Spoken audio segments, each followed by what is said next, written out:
we have I've said this on so many podcasts. I say so many, I've done like 2 now. But I just start by saying we'll get stuck into it. So a couple of questions to start us off. What was Christmas like? Good Christmas? Christmas, yes, it was good. It was nice having a bit of downtime, relaxing with the family. You probably relate to the fact that as a business owner, as someone who works for themselves, you've been self-employed for years now. Yeah. You also were similar to me in the fact that you went from a corporate job.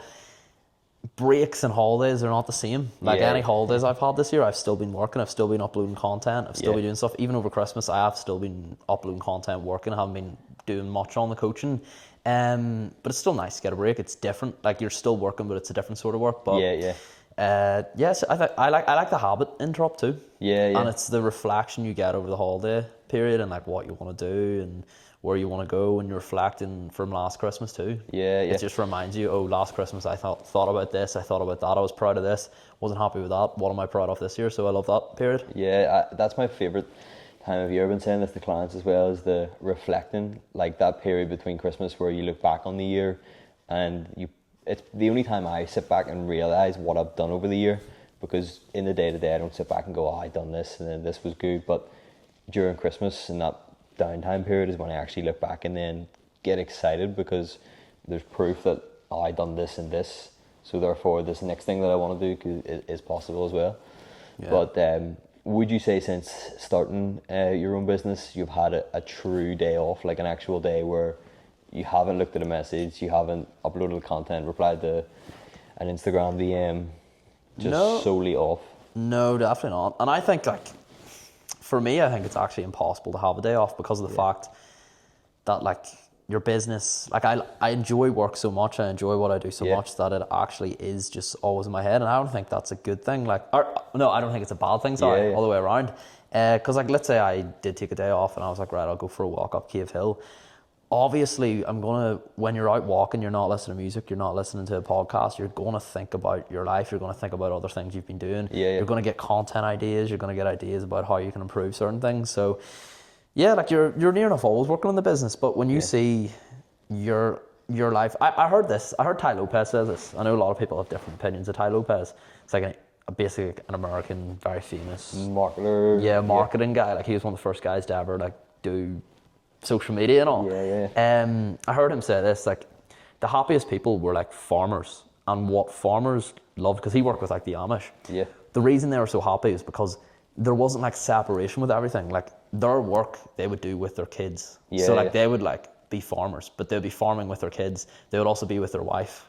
And like their wife, they'd be like cooking with their wife. They'd be all doing these things, and like there was no proper separation from this to that. There was no negativity with looking at work. It was just like, I'm working, but I'm with my kids. This is life. Like, it was work just is lifestyle. life. That was just the life they lived. It was a lifestyle. So like I don't really see a problem with, like, for example, this is work for us, but like I don't see this, like I'm enjoying myself. I have a conversation. Like it's both work, but it's also not work. I agree with that. A lot of people in my personal life have said to me about taking time off, or like, are you doing this on like Boxing Day or Christmas Day?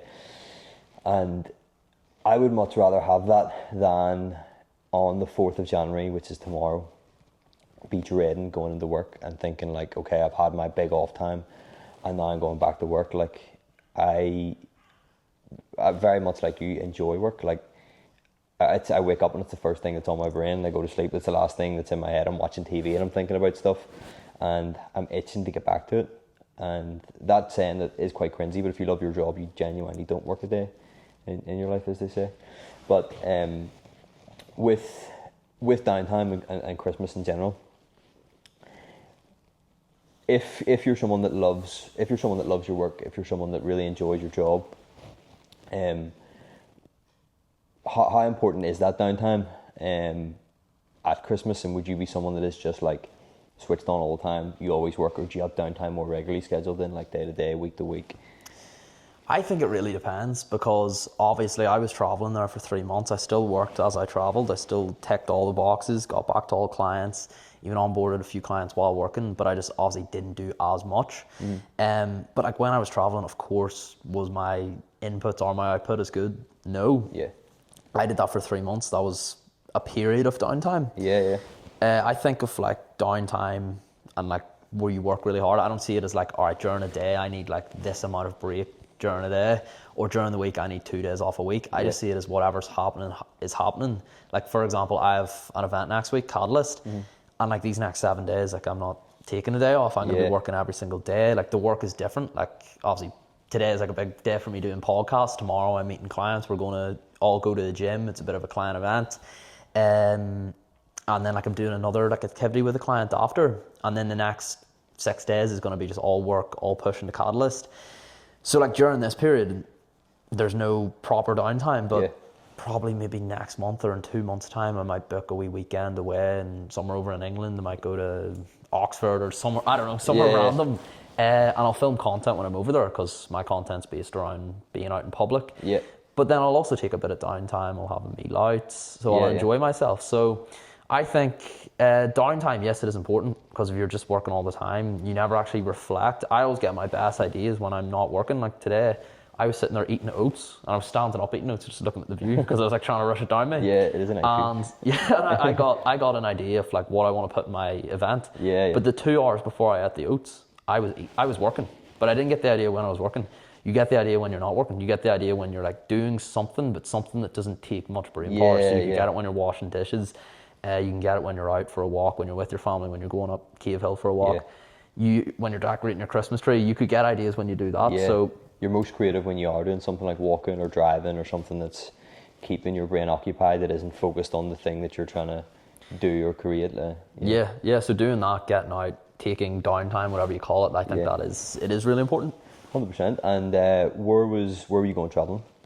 Me, I went, so first of all I went to Dubai, but that was for 4 days, and then from Dubai I went to Thailand. First place in Thailand was Bangkok, then went from Bangkok to Koh Samui, and then all the islands. So there's islands like the right side of Thailand. Went all the islands there, and then I had to go back to the initial islands. I'll tell you in a wee second why we had to go back to the initial island, which we didn't plan. And then went to a different island, which is on the left side, and then another island on top, and then finished off in Phuket. And then that was the last of Thailand. Most of our trip was in Thailand, and then went over to Singapore just for 3 days, I believe was Singapore, and then went home. So that was 5 weeks. All together. What's your opinions on Dubai? I hear mixed reviews. Dubai. Would it be somewhere you'd live? See, it's a good question. I actually will be honest. I think it could be somewhere I live for a period. So as I said, even there now, like you're gonna have periods where you have downtime, where you're working really hard. Good. I think like I could probably do Dubai maybe for a winter or maybe 3 months, 6 months. I mean, I don't even know if a year, but I could definitely see myself living there for a period of time. Long term, definitely not, unless like but you can't know if I was only there for 3-4 days. It's impossible to know because I think you commit to something first and then you either learn to love it or you learn that you hate it. But I don't think I've learned enough about it yet. Only there for a short period of time, I suppose. Would you, when you travel, would you be someone that is always like happy to come home, or are you like a bit gutted, like I have to go back home now, trip's over? I'm like happy enough wherever I am. Like as long as I have my laptop so I can do what I need to do with work. As I said before, I sound like a big work addict here, but as long as I have my laptop or my phone, as long as I can go out for a walk, listen to good podcasts and eat good food, I'm a happy man. Like whether I'm home, whether I'm in Dubai, I love Thailand. Belfast. Like I don't know whether it's just because it is my home, but I genuinely love the people. I don't actually mind the weather too, apart from January when it's a bit darker, but like when the weather's good, I don't think there's any scenery that beats it. And it's probably the home comforts, but I would be the same as long as I've got like my perfect day for New Year's and looking at goals. I've been trying to work out what my perfect day would look like and can you live that day every day. And my perfect day does include work. It includes movement of some form, whether that's a walk, a run, a gym session. It includes some type of relaxing. It probably includes a good TV show, and there's a balance of those things. But as you say, they can be done anywhere. But I'm someone that when I travel, I always do be very happy to come home. Like I look forward to coming home and touching down on Irish soil, big time.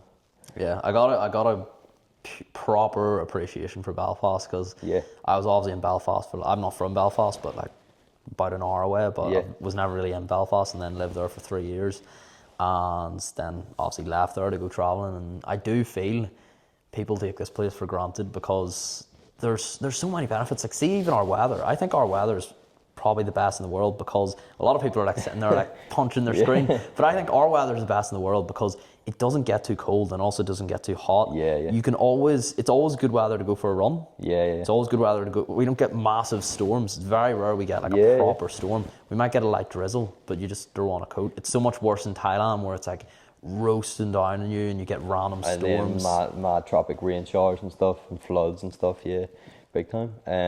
Even like we were in the Caribbean last November, and I think as soon as we left there was like big mad hurricanes that wrecked loads of places we were in. It's mad to think people do live in a place like that where there can just be some type of natural disaster that just ruins loads of shit. But yeah, I think if you haven't been somewhere else or travelled somewhere else for a length of time, then you don't appreciate home. If you're always stuck here, you would probably start to hate it. But I suppose it's like if you were always in this room for a year, you start to hate this room. But like once you're outside, you come back and you're like, oh, this is not bad.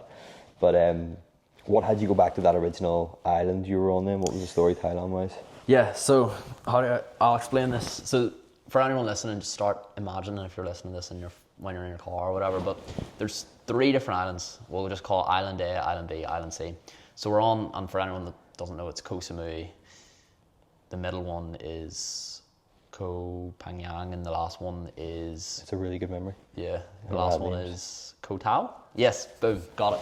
So yeah, but Island A, Island B, Island C, a lot easier to say. So me and my mate Ronan, who also records for me, we go from Bangkok to Koh Samui, which is the first of the 3 islands, Island A. We go to Island A. We actually love Island A. We were meant to like go to the other Island B a lot sooner, but we enjoyed Island A, so we stayed because we were like living like literally right beside a shopping centre. We had everything beside us. It's really good. And then I got a bit ahead on work as well because I knew the next islands weren't going to be, they're a bit shorter term. So enjoyed our week there. Had a good one. Had a great one. We go to Island B. Island B is like very full on. We're only there for like 2-3 days. The full moon party is on, which is like the biggest, I think it's like the biggest beach party in all of Asia, I believe. It's like a massive, very famous party. We go to the full moon party. And that's where everything starts to go wrong, Luke. So my mate goes off early and I'm with a group, so I just stay with the group. But then I end up going into the water. Just because, to be honest, me and a girl were chatting. We were like, we'll go in the water, will we? I was like, yeah. Were you like skinny dipping? Yeah, it wasn't even skinny dipping. I was wearing my boxers, but like I was like, yeah, like stay. Like obviously, I had alcohol in me as well, so I was like, right, what are my options? Stay on this beach and like listen to music, or go in the water with this nice girl. I was like, yeah, I'll go in the water with a nice girl. Yeah. So, but like it's very known for like people stealing stuff. But for some reason in my head, like when you're drinking, you just don't think about these things. So then we put our stuff down like somewhere on the beach, up against like a pole, thinking it would be grand. Obviously, go in the water, come out, phone's gone. So I lost my iPhone. This is like the main iPhone I record everything on. Nothing else was gone, just the yes, so if someone actually texted me the next day on Instagram, they had found my wallet. They found my bum bag. My wallet and all was in it, but they couldn't find my phone. So maybe they took the bum bag, took the phone out, and then threw the bum bag somewhere else. But the phone was gone because like Sam found my iPhone, that the phone was long gone. And I could have met the person for the bum bag, but it was in a different island, so it wasn't worth it. Because it was just like a wallet with very little in it. But and my my driving license. At least it wasn't my passport, thank God. But yeah, basically that was the first mess up. We got my phone stolen, and then as soon as I realized my phone was stolen, I actually found a guy riding a bike. He like does like a taxi guy riding a bike. I got in the back of the bike and I started getting him to go up and down the road. I was like looking to see if I could find someone who had my phone. Vigilante looking for this phone. I felt like I was on horseback, like trying to find who is it. And if I found him, I don't even know what I would have done. Like any guy with an iPhone who's getting it. Yeah, like I just thought for some reason in my head I would just find it, even though if they had my phone, it would be in their pocket. I thought I would be. You don't know, you don't try. Like so I was in the back of this bike, just like looking everywhere, couldn't find it. Went to my hotel, me and my mate started looking for it, couldn't find it. Basically, we went into this house because it said, the Find My iPhone said it was in this house, but I think it was like delayed by an hour, so they might have walked past the house. Or maybe the people in the house did have it and they weren't telling us. But it did say it was at this house, so we actually... knock on the door? Yeah, we actually went into the... Well, we searched the hostel across the road first, couldn't find it. Went to the house, and then they were saying like they don't have it, and then but they let us in to look.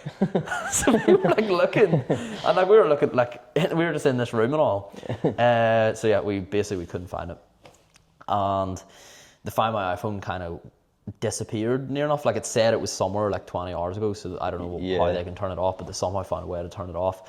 Couldn't get the phone. Was like, all right, is what it is. We'll move on. I had my old phone, like a really old bad iPhone, but it just about did the job, so I used that. And if I had to record, I had to use my friend's phone. So we move on. We finish up at that island. We're like, okay, all over and done with. This is Island B. Yeah, so that's Island B. Yeah.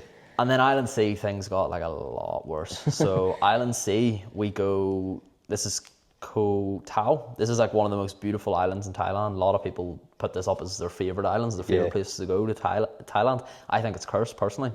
So first thing I noticed about this island, you need to remember this, it is very hilly. Like it's not flat at all. Like you've got the main town, but there's a hill here. If you go to like, let's say me and you were like, right, let's meet at this restaurant, and we just picked a random restaurant, chances are you have to go up some sort of hill. It's like a steep ass hill just to get to a random restaurant. Just a lot of random bumps, hills, and that's the first thing I noticed.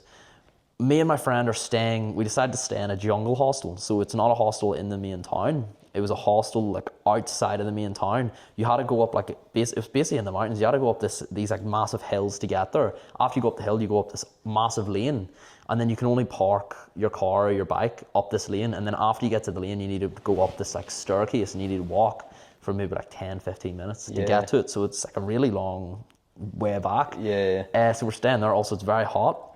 And also when you're walking, the staircase is very steep on the way down, and then obviously steep on the way back up. So that's our location. We find our place. We have to get bikes because of the fact we're so far out. So we get bikes. We already got bikes in Island A, so we kind of knew what we were doing. We thought moped style bikes, obviously. We're not cycling of these. No. So I remember first time I got mopeds in Island A, like I was like, what the fuck? These are going to be scary. Or not scary, just like I didn't know what was going to happen because you hear horror stories. But I remember riding them, I was like, this is class, so fun. When we first got in them, the Thailand people were laughing at us though, because they like just assumed we should know. Like I remember when we rented the bikes, I was like, how do you, they just handed us the bikes, and I was like, how do you use it? Yeah, it's like, it's common knowledge. Yeah, one of the ladies said to me, have you never rode a bike? Or one of these bikes? And I was like, no. And then she started being like, oh, I first rode a bike at 7 and all this. I was like, I don't know how to do this. But eventually we learned the hard way. We did it. I was all right at it. Yeah. And we were just like, yeah, we'll get bikes on this island. So we get bikes. First night, we go out with these like 2-3 other people that we meet at the hostel. We're coming back from the beach. The girl gets on her bike on a steep hill, again, because this is a really steep hill to the beach. Moves her bike and then like goes into a curb. She crushes like the side of her leg. And what we need to do is we need to ring her an ambulance. So we ring her an ambulance. We meet her back. And then she's like fine, but she had to get stitches and stuff. So that was the first thing that happened. First person that ended up in the hospital. By the way, I was in the hospital 4 times in 24 hours. So this is number 1. And then the next day comes on. We wake up early. We're like, okay, this is class. And then we're like deciding what we're going to do for the day. We decide we're going to go to this other beach. It's like a really cool beach you drive to. You go on your bike to. There's a big trail there, like a really nice trail. And then on the beach, there's like another like walking thing you can go to. It's really nice. So we're like, yeah, we'll all go to that. So the group splits up because someone else had to go to the shop or something. So we split up. I'm with like my group, which is like 4 people. And we meet, like there's these 2 other girls at the hostel, and they're like, oh, we don't have like bikes. And then the girl asked me, she says, oh yeah, can I just ride in the back of your bike? And I was like, oh, well, sure. Like, it's like, fine. And I warned her as well. I was like, I've never actually ridden with someone on the bike because I've only started these like last week. She was like, oh no, that's grand. So riding on the bike, going on the hills, I'm like, all right, this is fine, like I'm grand. We go on this trail, and I mean, so we go off the road onto the trail to the beach, and this trail is like maybe 10-15 minute trail that you ride on. It's like the worst track ever. It's like rocks and like massive dents in the track. Yeah, like stones this size. Yeah, like, big stones. It was all like sandy as well. So it was like sand, but there was also rocks in it. Like, I mean, it was horrible conditions. Starts belting down with rain. And yeah, basically we're riding, and I'm going up this hilly part, and there's this massive dent in the road. It's like literally the size of a bike tire, and then my tire gets stuck, like kind of gets stuck in it, but as we're going uphill, so the bike falls, and then I was kind of fine. My leg was pure bleeding, like I've still got all the cuts.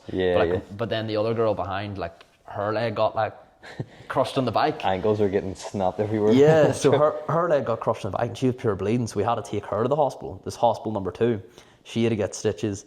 and then she was fine. But Did then you drive her down on Yeah. on that path again? Yeah. we had to drive her back on the Yeah, path. it probably sounds worse driving down than it does up, to be fair. Oh yeah, well driving down I think was a bit better. Up is like, because you're against gravity, that's why we fell. So we drive her to the hospital, we get her stitches, and then obviously she can't go on the bike, but me and my mate, we realised that sure there's other people meant to meet us at the bottom of the trail. Worst thing about the trail as well, there's no service at all. As soon as you get to that trail, the service disappears. So we can't ring the people and tell them not to go because they're going to be looking for us. So me and Ronan say, right, we're going to get on our bikes, we're going to get the people and like tell them like, okay, like we're not going to do this anymore, or we'll continue doing it. So me and Ronan go on the trail to go look for the people. We're back on the trail. I'm going back to the part where I fell off initially. I'm like, oh no, please don't fall again. And I go over it, I'm like, boom, right, I did this, I'm fine. We survived. So so that's the uphill part. We keep going on the trail. I mean, it was a flipping wicked trail. And there was this massive, like I was just riding on the bike, and then there was a massive steep downhill part, like so steep. I mean, that trail should have been illegal, and there was like literally ditches on the side, so if you fell, you're gone. Like you can't take your bike out, it would be impossible to get your bike. And I remember going down the steep part, and I was like, oh my God, like it's brutal. Like, I mean, it was like this. And I go on the steep part, and I'm like, I'm going to fall or something. I don't fall, and I make it to the bottom, and I'm like, oh my God, I did it. And then I just look on my, like, windscreen. Or not windscreen. Dash, whatever. I can see behind me. Wing mirror sort of wing thing? mirror, that's yeah, who, I don't know why I didn't get the name. I look at my wing mirror, and my friend Ronan, he's on the bike behind me, and he's going down the steep bit, and he just, after the steep bit, he just goes straight into the ditch. So I'm like, fuck. This is number 3. So I go over to Ronan, I park up my bike, run over to Ronan. I can't actually get his bike out because he didn't properly get it in the ditch. So we get his bike out. I'm like, Ronan, are you all right? And like he gets up and he's like he wasn't bleeding or anything, but he was like, I feel sick. Like he didn't feel sore, he felt sick, which is a bit weird falling off a bike because you expect someone to feel sore. But he felt sick, and I was like, all right, that's fine. And then he like recovers, gets his breath. We go back on the bike. We go to the trail. We can't even find the people, but we just go in the water anyway. We chillax in the water. We drive the bike back, which we actually made it. Like I was so impressed we made it back without anything happening. And then we stop once we finish the trail, we're like, right, that's it. Everything's done. 2 people at the hospital, Ronan near enough out of the hospital. We thought like we had made it past everything and like we were fine now. And Ronan says, oh, I need to go for a piss. So I'm like, yeah, I'll wait here. Ronan goes for a piss, and he comes back and he goes, oh, and my piss is like red. I was like, what has happened in this ditch? Yeah, I was like, what the, like your piss is red. And we take him to the hospital, and it turns out, I think he hit, I don't know if it was, I think it was his kidneys. It was like internal damage from the kidneys when he fell off his bike. So that made his piss red, and they like had him like hooked up on the IV drip sort of thing. Yeah, the IV drip and all. He felt fine, but like it was like you needed and then what happened then is they said, oh yeah, this is an emergency, and the hospital we were on Island C. This is Island C. Mm-hmm. It wasn't a good enough hospital to do what they needed to do to him, like do the research and stuff. So they had to send him back to Island A. And like straight away, there was no waiting, so they had to do it straight away. So they so I'm just sitting there, and they take my friend on an IV drip with like 2 nurses, and they say, oh yeah, we've got a speedboat sitting ready. They take my friend into the car, and I walk over to the car, and I'm like, what's happening here? Like, where's this man going? And they're like, oh yeah, we're taking him to Island A. And I was like, oh, I'm like, what's the plan? And I just kind of had to figure it out. So he goes, my friend's taken away from me, and I'm just like sitting there like, oh my God. And I've got 2 bikes as well, like his bike, and we had our hostel booked, and all his stuff was at the hostel.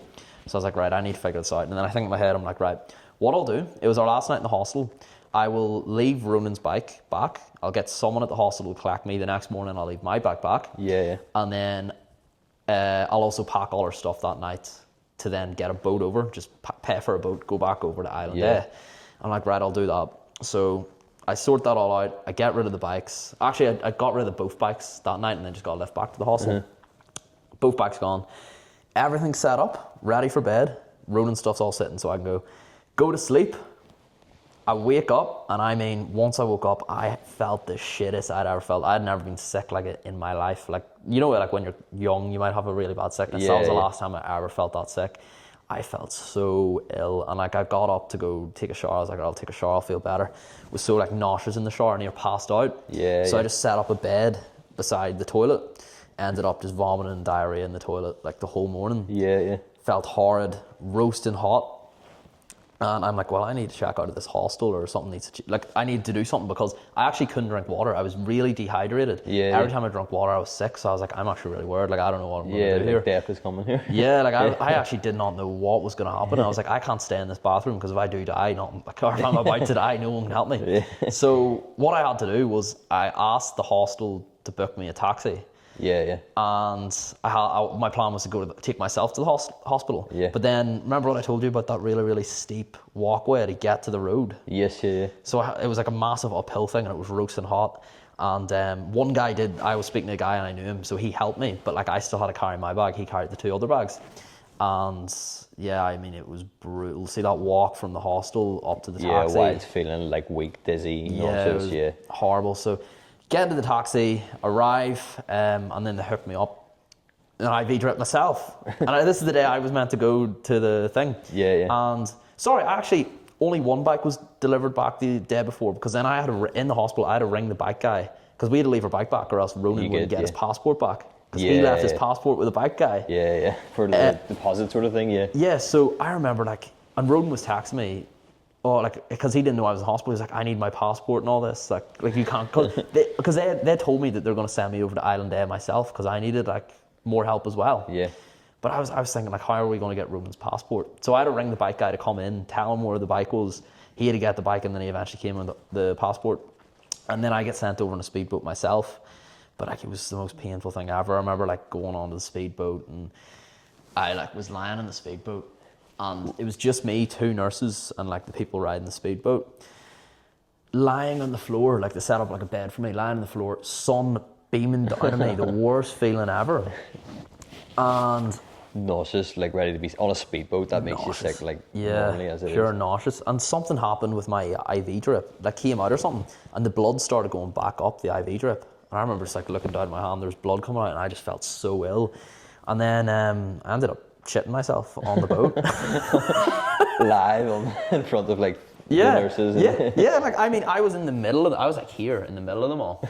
And then there's nurses on the side of me. And I think there was a few other random people, I don't know why they were on the boat. But I remember shit myself there, and I was like, oh my God, this is horrible. So then I Did you have to announce that you've shit yourself? Or did you I kind of got up, but I didn't really say anything. And then I walked in the toilet. I think the nurses could tell for some. They might have seen or smelled or something. Yeah, so I end up going to.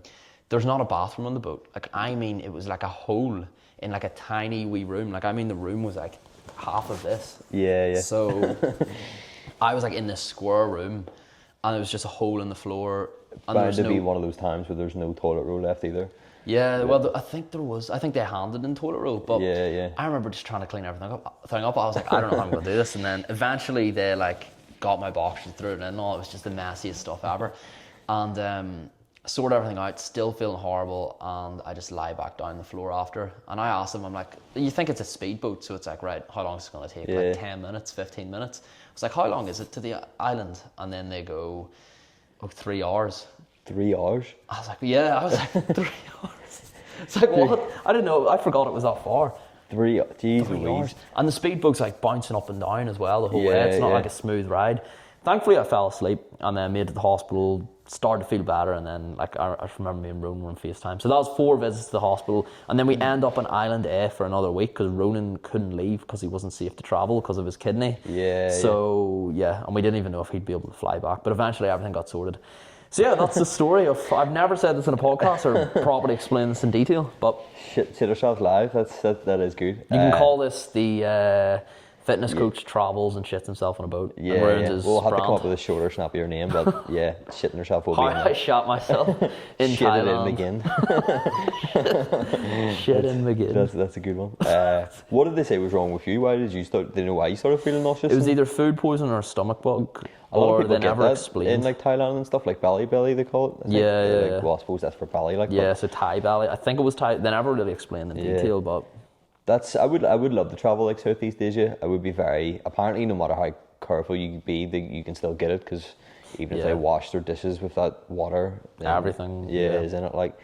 But I wanted to touch on as well your journey in general, because I think it's a journey that a lot of people would really love to do, like going from being in a position of not just a corporate job, any job, and chasing something that they actually would love to do as a passion or whatever they're interested in.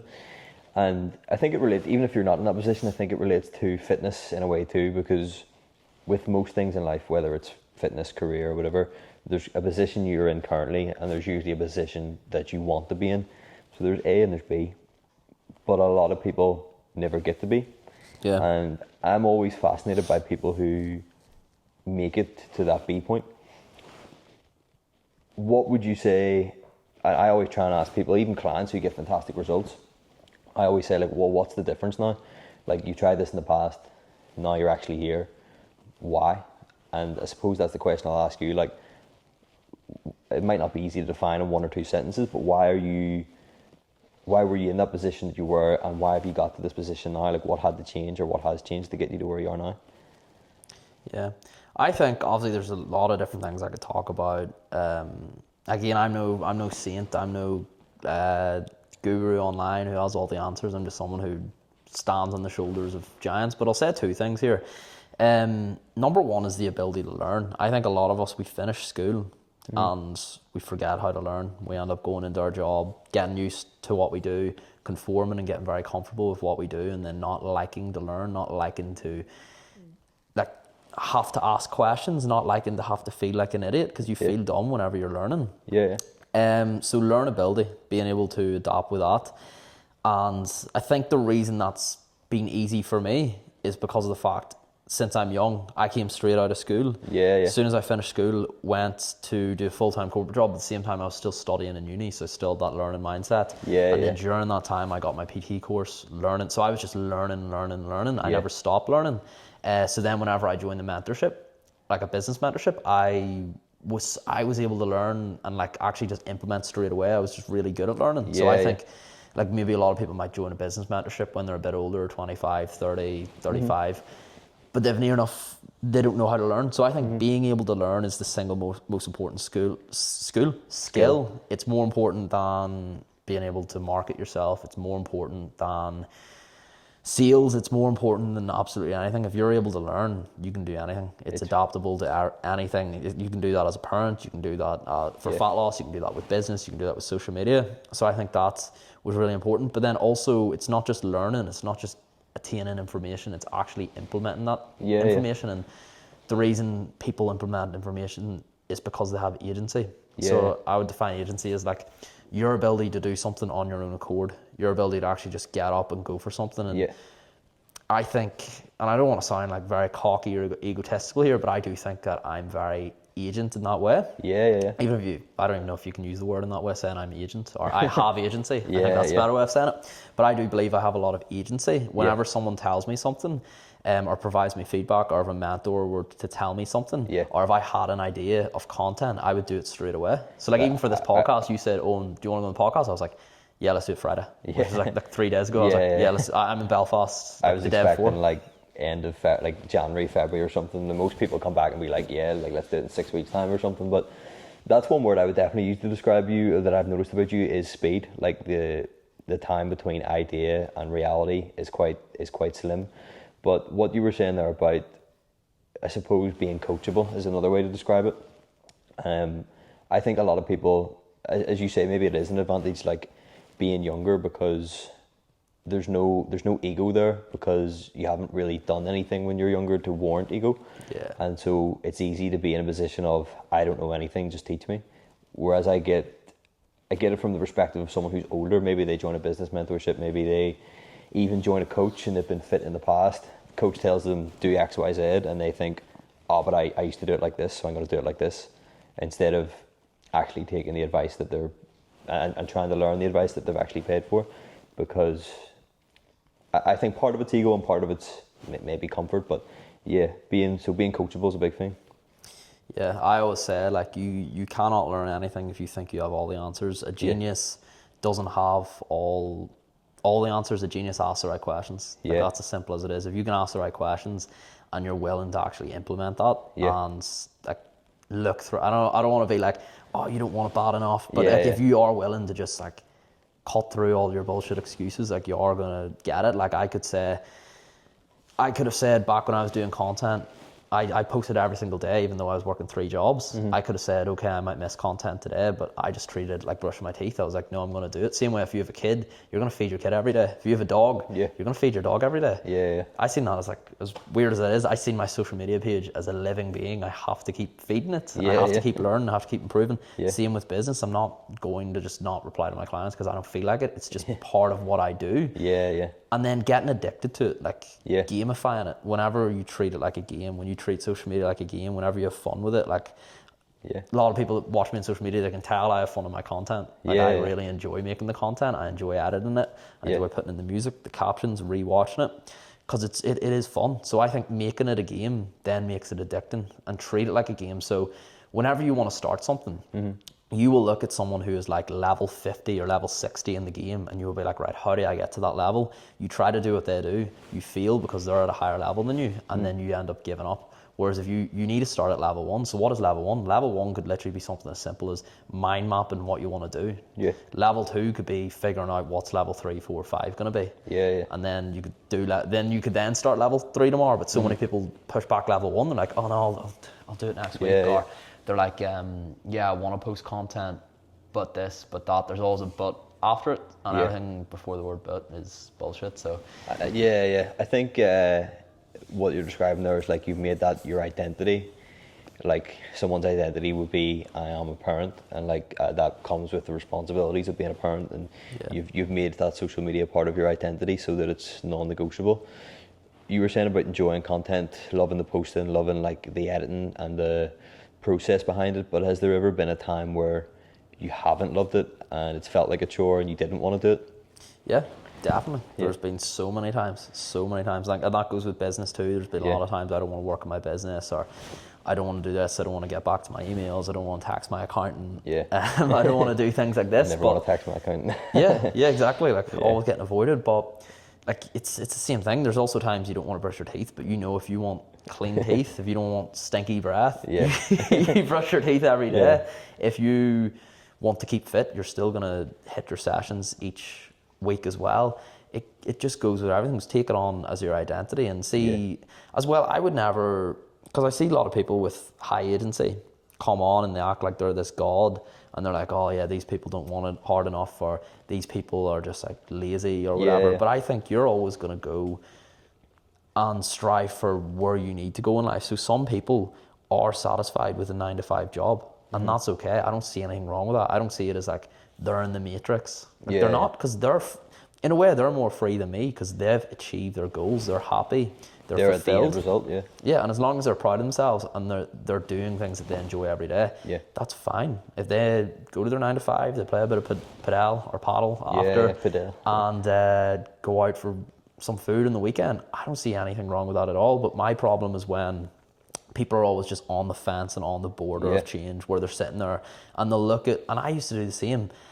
Like, this is me talking to myself. I would sit on the fence and I would sit on the border of change. I would sit in my old job, in my old life, with my old physique, and I would look at other people that have better than me, and I would feel so envious. And envy isn't a bad thing, because envy just shows you what you want. But I would just sit there and I would get annoyed about it. I would get angry about it. I'd be like, why is this person doing well on social media and I'm not? I could do far better on social media. But then I look at my phone. How many posts have I uploaded? It's 0. It's like this person. I was like, oh, this person. Like I could explain that way better than them. Well, I wasn't doing anything. They had agency. I didn't. They were posting. I didn't. So that's what pisses me off, when someone claims they want something but they don't go for it. When someone claims they're in a fat loss phase, but they're in a fat loss phase for years, and they have nothing to show for it. That's what annoys me. It's not like if you're fat and overweight and you're happy with being fat and overweight, that's fine. Like, you live your life how you want. Maybe if you're my family member, I would try to change it because I really care about you, but you can't change everyone. So that's my thought process behind it. No, that makes a lot of sense. Essentially, if you're happy with where you're at, it's all good. But if you're someone who's, it's kind of like the, if like someone who watches a lot of boxing, and like if you ever see the meme, they've got like, they're eating like a load of Doritos and we have a load of beers, and they're like, the fight's over and they're like, He should. yeah, I would have jobbed more. Like, or the guy who's like, oh, I Football. could have made a pro if I didn't do this job or do this thing. It's like, just accept that you didn't put in the work required to do, and that's okay. Maybe you didn't want to. Maybe something else was more important at the time. But yeah, it's when there's a discrepancy between those two things. Yeah, like I could sit here and be like, oh, I could have been a competitive bodybuilder, but I never wanted to. Yeah. And also, like, you can't, if you're trying to build a business at such a young age, plus do all out on bodybuilding, oh, that's fine, leave it. And do all out in bodybuilding, like, it's going to be it's going to be very hard. So, like, just accept where you're going, accept what you want, and then go for it. And, like, pick that goal and go for that goal, and don't let anything else get in the way. I see it. Something very specific that pissed me off, especially with young lads, is when they're very unhappy within themselves. They start to make the change. They start to see the good feedback. They start to see their body change, their mindset change, their lifestyle change, their impact. And that's the thing, when you're impacting other people, it's so much more important too. Like, their family members are starting to do more steps. Yeah. Their family is starting to eat healthier. Their friends are seeing them change, and they're asking them, how did you change? And their friends are starting the gym and starting to do better for themselves. And then they get like a girlfriend and they just give it all up. Yeah. I think in that scenario, the goal at the start was to get a girlfriend, and that's like when they get that in that relationship, it's like, goal achieved. They don't have to be better now. They don't have to keep these standards up. But it definitely has an impact around on others. I think when someone starts getting fitter, improving their outlook to become a more positive person, more energetic, that energy rubs off on others around them, but then it also shows others around them that it's actually possible. They see that, like, there's someone that isn't on Instagram that I'm following that's actually went from A to B, and it shows people that it is possible, definitely. I think for anyone who is wanting to make a change, there is obviously, and whether it's a change in career, or change in fitness and just general habits and standards and improving your health, there's an element of getting out of your comfort zone, and there's no better man to speak to than you for getting out of your comfort zone. What was the reason behind the rejection therapy stuff, and why do you still do it today?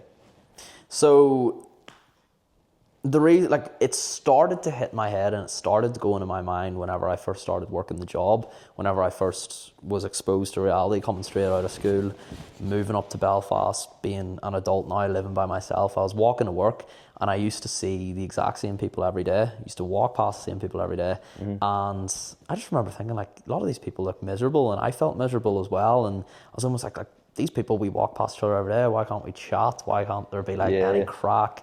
And I remember going in the office and I would be like very energetic, and someone said to me once, they were like, oh, and like, what? How do you have so much energy? And I was almost like, I'm just being me, like I'm just doing my own thing. And it's like, no one else is doing this, no one else is spreading this. And I was just like, why can't we just be more outgoing? Yeah. And it led me to being really annoyed with where I was. I used to blame my environment for me being upset with myself then, because I would be like, oh yeah, I have so much potential, but because of the fact I'm in Belfast, because of the fact I'm in Northern Ireland, because of the fact I'm in Ireland, the UK, whatever you want to call it, because of the fact of all this small mindset, I'm being held back. But the truth was, I was pointing my finger at the environment around me, but it was actually me that was the problem. It was me, myself. I was the reason I wasn't where I wanted to be, and I kept pointing my fingers at, oh, people aren't social enough, people aren't like getting out there, like no one else is gymming, but it was me that was a problem. And to bring that into the rejection therapy, that's like, I almost do it as a wake-up call for people, because when you're on social media, most people don't go on social media to be educated. Yeah. Most people go on social media because they've had a hard day at work. They might have actually been learning all day. They might be a student and they want to chillax. They want to be entertained. So the rejection therapy, I think it's the perfect mix of entertainment and being funny, because it is entertaining. It's clickbaity. It's funny. Yeah. But also there is a message behind it, and the message is to go for whatever you want to do in your life, like to wake that person up to their potential. Like if you do want to walk past someone, and if you do want to give someone a compliment, give them a compliment. If you do see a pretty girl in the coffee shop and you want to ask her out, obviously not you because I know you're in a relationship, but for whoever's listening to this, Morgan, if you see a pretty girl or a pretty guy, or a good-looking guy in the coffee shop, or a pretty guy, you know, you can have pretty guys, ask them out, ask them for their number if you want to.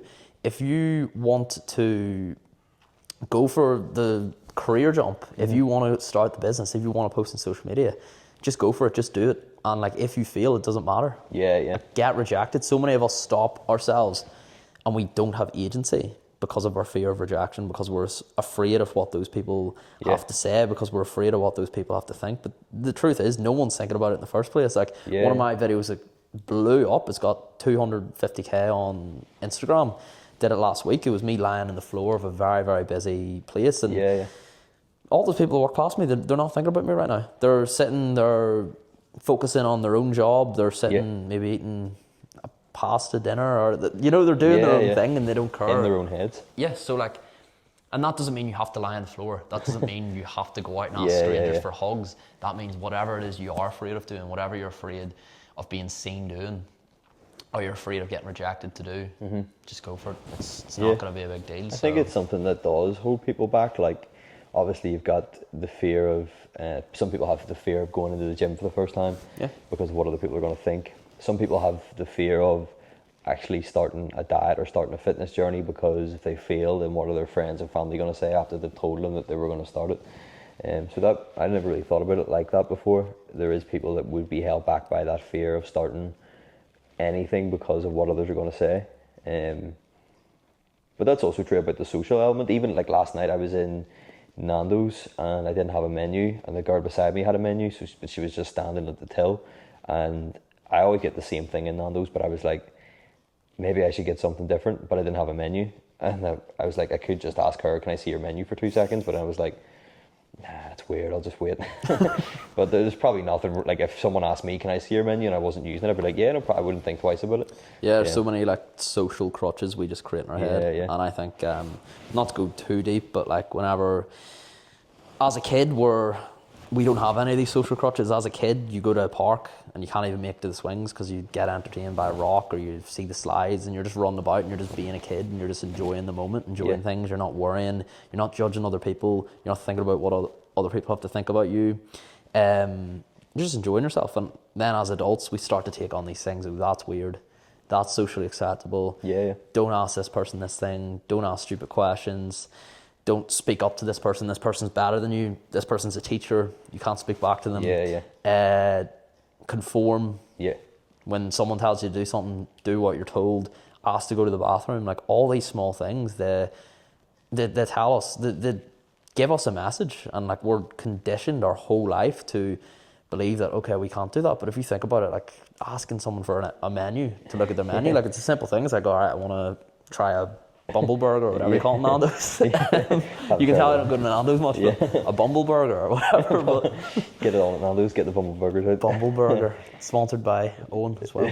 The dialed in burger coming soon. The dialed in burger. But like those simple small things, just go for it. And like, how weird is it to go up to a stranger and ask for a hug? Very, very weird, but is it really? Like, a hug can actually make someone's day, or a compliment as well can make someone's day, and it also make you feel better that you have the confidence to actually tell someone how you feel, tell someone what you think. Another thing I see people do, it's just never telling someone the truth. Like, if you don't want to do something, just tell someone you don't want to do something. I've had like people literally comment on my Instagram, text me, Owen, like, I'm thinking about going to your event. And it's probably just to be nice. I'm like, if you don't want to go to the event, just tell me you don't want to go to the event. Like, that's fine. I'm not going to fall out with you. It's just a case, tell people how you feel. If you don't want to hang out with someone, just tell them, I don't.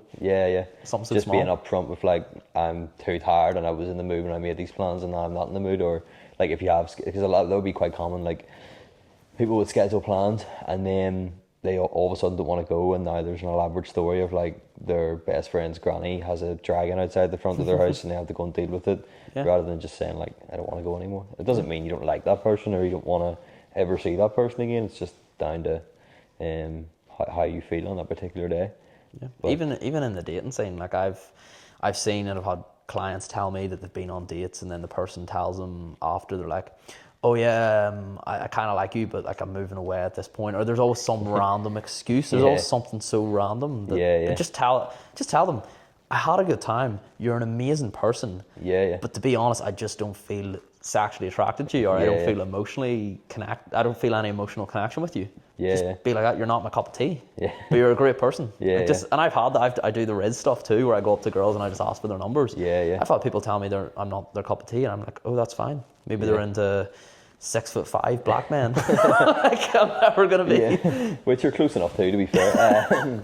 Yeah, that's definitely something that even I need to get better at. Is just being very upfront with people. I think coaching has made me more upfront with people, because you have to be upfront with people, otherwise what's the point in coaching them? But people, I was surprised at how much people respect it and actually are happy for it, if you know what I mean. And I would be too if I have, like, say I have coaching inquiries, sometimes along the line of finding out what the person wants and what they want to do and what they need help with. Something would come up where not an excuse, or maybe it is just an excuse, but rather than saying, I just don't want to do this right now and it's not the right time, something comes up like that's some elaborate story, rather than just saying, yeah, it's not the right time. But when you get someone that is quite honest and explains, this is going on, I'm not going to do it right now, it's like, oh, well, that I appreciate that. So yeah, I think people do appreciate it when you just be upfront, definitely. And last question I'll ask before we go, bit of a gym-based question, different topic. What would be, if you could only do the same 5 exercises, what would be the 5 exercises you would do in the gym if you could only do 5 for the rest of your life? I've never been asked this before. If I could only do 5 exercises for the rest of my life, I'd say muscle ups would be there. Because it's just a good exercise, and you feel cool doing them. And also you're obviously working your back and your biceps too. Yeah. So muscle ups would have to be there. I would have to get a bicep and a tricep focus exercise too, because that's where I'm lacking the most. So bicep wise, I would do. That's a really good one. Bicep wise, because I like the feel of them too, I would do just regular hammer curls. Yeah. And tricep wise, has to be dips. Weighted dips. So that's 3 out of 5. So I've got my triceps there, I've got my back there, I've got my biceps. Got to get something in for chest. So, for chest, I would just do push-ups, because they're nice, basic, simple. Feel great after doing them. You can use weight too if you want. Yeah. Hitting the triceps a bit as well, obviously. Yeah. So push-ups, and then number 5. I know I'm missing legs. Am I missing anything? I'm missing delts. Yeah, you're missing legs. Legs and delts. Because it would probably be a squat, but then I'm missing out in delts. So I'll take away to be fair, dips are working my chest, so I'm taking out push-ups. I'm going to replace push-ups with a high incline dumbbell bench, because that works out my delts, plus it works upper chest a bit, which... Yeah, I'll do that. The only thing is, side delt, it's getting done, but you know what, screw it, don't... Yeah, you only have 5, it's not you only have 5. So that, and then I would say squat, even though I don't like squat, I think it's important to do something you don't actually like, because you feel so good after it. And then the progression with squat. And then also, just mobility wise, a squat's going to do so much for you, especially for like your core, ankle, knee, hips. So yeah, that would be it. So it would be squat, just so I didn't get that wrong. Squat, dip, hammer curls, incline bench, and muscle ups. It's a solid list. It does hit everywhere. I've probably never had it. Most people say squat, bench, deadlift, and lateral raises is usually the 4 common ones, because it sort of hits everywhere. But that's a different way of hitting everywhere. If I had one more, I would put side laterals. Laterals. I'm actually tempted to replace incline bench for side laterals, because I am working chest, and chest isn't a massive weak point. Yeah. So you know what? I'll take out incline bench, add side laterals. It is an interesting debate. If you're already hitting chest, I think you have to have side laterals in there, to be fair. But it is an interesting question. Final question. 3 meals for the rest of your life: breakfast, lunch, dinner. 3 meals. Probably just be similar to what I have now. Yeah. So 3 meals. Well, to be fair, give me a second. All right. And this is just what I eat, like, because I'm thinking, am I cutting or bulking? Because I eat different foods, so I'm cutting or bulking. It has to be the same meal, but the calories can change. So, for example, if it's an omelette, you would just have to reduce the portion of the omelette. Or increase the portion. Yes, for to fit the calorie amount. Got you. So breakfast would be a bacon sandwich with eggs. Obviously, when I'm bulking, if I can, I'll add cheese. If not, Yeah, you can switch the ingredients, lower calorie bread, and you can change the amount of eggs and stuff. sweet, Yeah. sweet. So yeah, it would be a bacon sarnie with egg and cheese. I actually grew up never liking bacon. I just, when I was like 13, 14, I think, just randomly I started. actually had that for breakfast this morning, to be fair. Bacon's class. Unreal. Hard to beat. As much as we're fitness coaches, like, Yeah. you know, got to get some processed Yeah, bacon yeah. in. So bacon sarnie with eggs in the morning. Obviously, eggs are very good for you too. Really good Yeah. fats. So you're also, I know bacon fat isn't as good, but got the egg fat going in well. Protein in the morning as well. Lunch, I would do. Look, you're asking some good questions. You're asking some solid questions. Lunch, I would do a steak with potatoes because like a king. potatoes are good. They fill you up. Yeah, They're yeah. also different from what I'm going to have carb-wise with my dinner and what I had carb-wise with my breakfast. So you got the novelty. You can also add different seasonings, and Yeah. steak's good just because good fats. It's like obviously a different meat as well from the You could pork. cook the potatoes in so many different ways as well to Yep. vary it up. Yeah. Yeah, so steak and good potatoes, answer. maybe a bit of veg too, like some peppers or Yeah, something. And then for dinner, it's gotta be, and I have this every night anyway, even when I'm cutting over, but actually no, when I'm cutting I change it to chicken, I'll have more veg, or I change it to breast and I'll have more veg, but chicken thighs with rice, and if I'm bulking, I'll have garlic bread with it too. I remember seeing your meals on Instagram of the chicken breast, and it was like 2 food bags of iceberg lettuce. Oh my Like, god, yeah. That was back when I haven't cut in a while, but that was Yeah. back like a year and a half when I was cutting for summer. I just had so much veg, Yeah. and it tasted so good. See, when I'm cutting, I love the food because Yeah. like I just used to do like a bunch of meat, bunch of veg. When you're cutting, I'm telling you, meat and veg is That's easy. basically what I would stick to. Yeah, like I would, when I'm cutting, I would have like egg white omelette, with like half a bag of frozen peppers and half a bag of spinach, and the whole meal is like 300 calories, but it's massive. Yeah. A load of Frank's hot sauce, some sweet and sour Hellman sauce, which is only like 15 calories per tablespoon. Really, really nice, and yeah, it's like belly busting stuff, but they are solid choices. Solid choices. Oh, also I'd have a piece of fruit with each meal, or like I'd have it throughout the day. So I'd have fruit-wise kiwi, banana, apple, and an orange every day. I actually only started forgot eating kiwis like 2 months ago. Our for class, the first skin time. on. No, that's what put me off them. The fact that they were hairy. I was like, why does a fruit have hair? But I was just being very naive. Kiwis are the shit. If you're having but you skin were on. the skin on. Yeah. I didn't know you could do that. What does it taste like? This I think it tastes grand. like you just eat like an apple, just like Yeah, it's like eating an apple, or well, an apple's probably the only fruit you can compare it to, but yeah, it's like Yeah. eating an apple or like a plum. I might have to try that. I Because enjoy you do lose half the kiwi when you chop the top off and then Yeah, scoop it that's- out and stuff. You need to think about this as well. Look, time. It's time consuming. It's efficient. Yeah, You don't like I just grab a kiwi. Like I couldn't imagine having to look for a knife and like getting a plate to cut it. Like that's yeah, just lose them seconds. Like Yeah. it saves the dishes of having to clean the knife after, Yeah. and yeah, time efficiency. That's exactly it. So Well, mate, I enjoyed that very, very much. I think people get a lot of value from that. Appreciate it. thank you very And, much for having me on. Where can people, if they do not follow you already, where can they find you in the online world?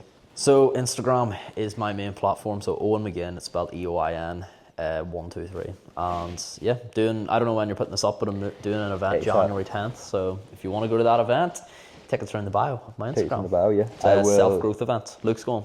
Yeah, I will get it. I'll get this podcast up probably Monday. It'll be posted, so it'll be a couple of days before.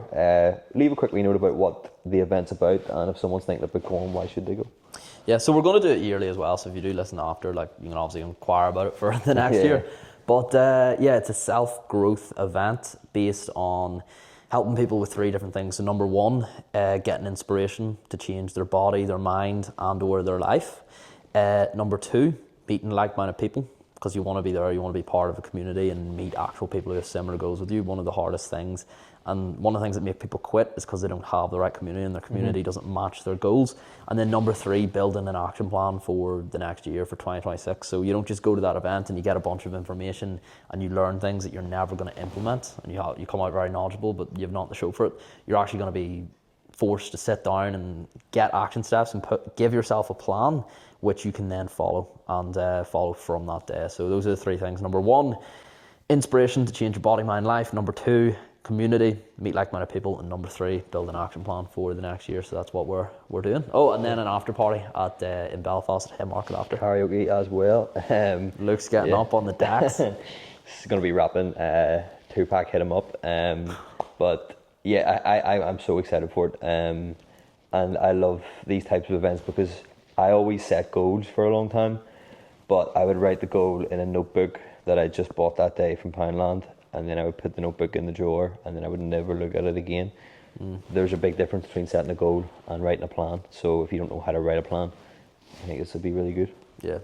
100%. And we That's shall it. end it there.